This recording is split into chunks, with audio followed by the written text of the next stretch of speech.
We got some more stuff done on the Eclipse. Most notably, we had to make a new AN line here for the flex fuel sensor install. It's currently zip tied up here, which is fine. This is actually, you know, they make mounts and stuff like that, but people have zip tied them for forever and gotten away with it. And then obviously the factory return line is now here. So the return line used to go off the regulator, and it was just a regular barb line. So all we did was just remove it from here, move it over, and make a new line, and then that's done. Obviously we've got to do some wiring. I've already tested it. Car fires up, no fuel leaks there. So the Eclipse is getting there.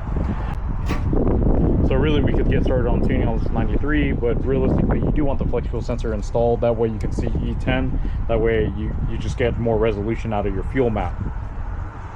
I've got to go through and figure out what we can delete off of here. There's a ton of vacuum switching valves over here. I don't know what's used and what's not being used anymore, but there is a lot of just open hoses right here. So I've been making changes on the ADU for the customer here.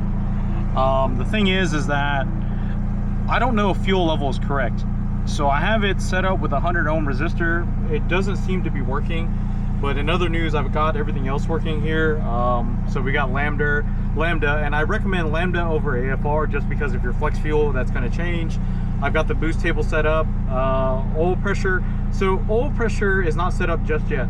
And the reason why I'd say it's not set up just yet, because the sensor's not even in place yet. So we have to wire that in. But as you see, fuel pressure and everything else is there.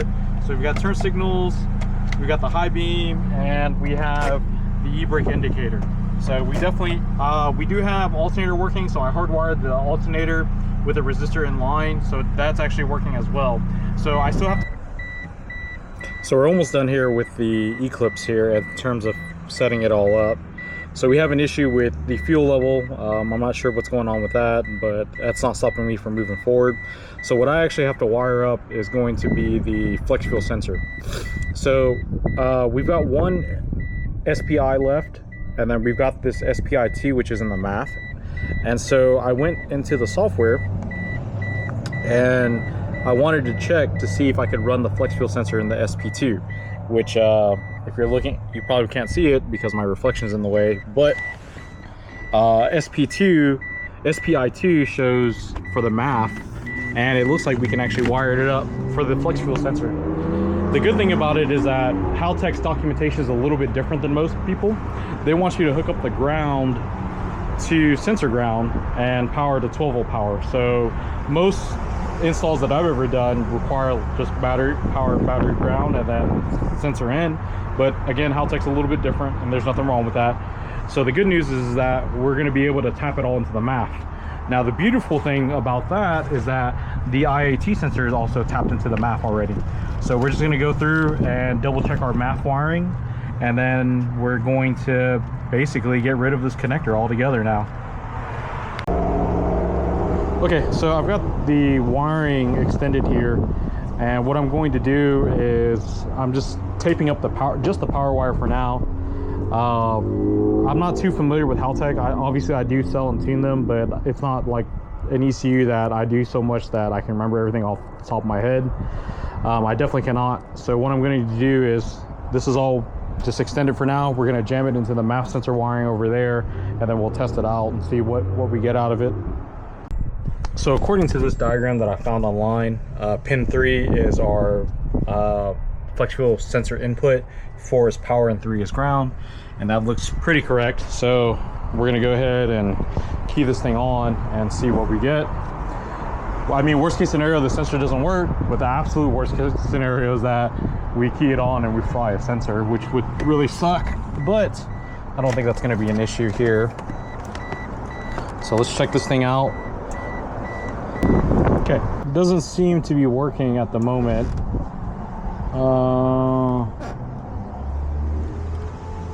So it doesn't seem like we're getting anything out of this at the moment. So I'm going to read some of the documentation to see if there's anything that we're missing. What happened here? So I wired up the IAT sensor, and at the time I didn't know if we were... So at the time I didn't realize that we were going to be wiring the flex fuel sensor into the MAF. So I cut the wire completely for the MAF, so for the IAT sensor in the MAF, so that's why it's not working. So we're gonna have to undo all this and then rejoin that wire. That way we have ground, and that obviously explains why the sensor's not working.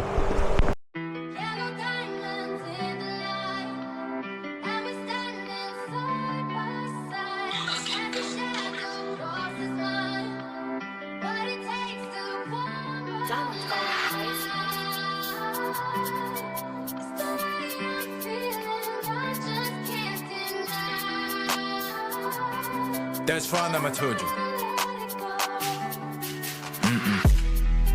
Before the night, shouted only talk too much. I was thinking what I'm a one girl, promise me don't touch your dad. What a street that shit, I can say what this that I can't describe.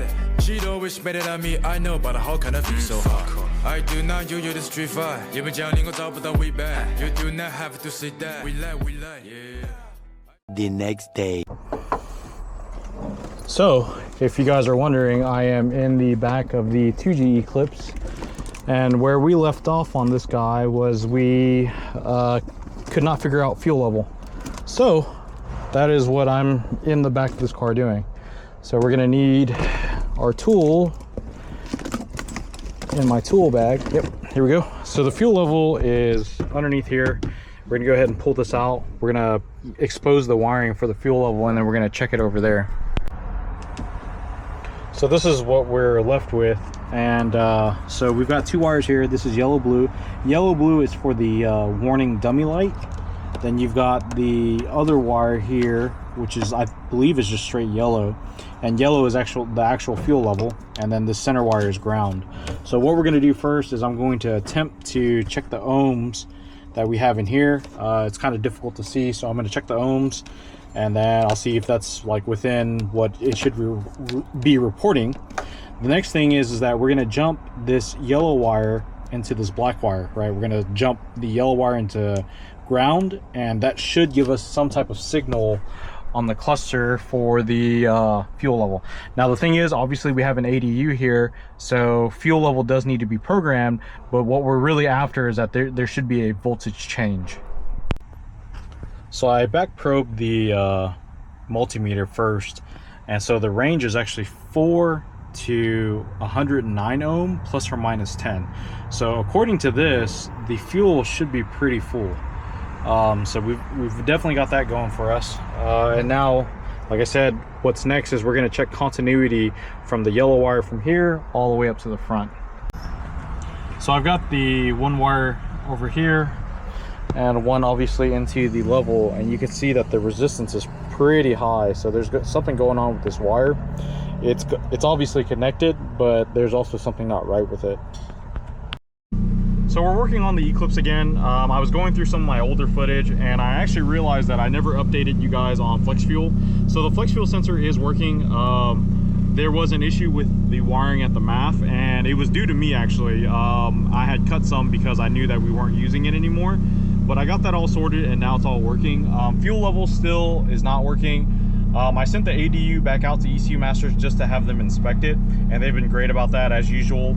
I do have another trick up my sleeve when the ADU comes back.